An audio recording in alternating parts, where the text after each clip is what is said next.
Hello guys, this for today, chicken, then may beans. Walang recipe na ganito, ako lang may recipe nito. Pacham.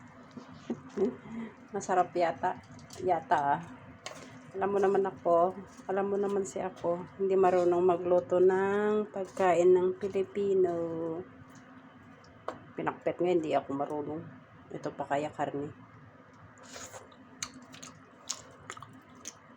Pare ko, in fairness, sarap pala.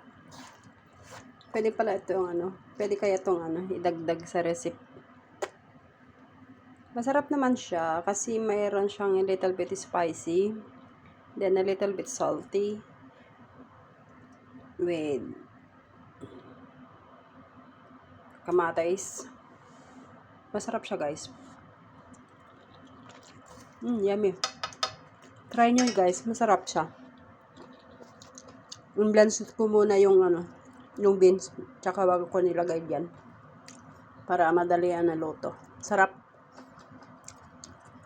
Asin lang, tsaka patis konti, tapos black pepper, kamatis, bawang, sibuyas, luya. Yun lang ang rekado. Thank you guys. Halina kayo, kain tayo. Bye-bye.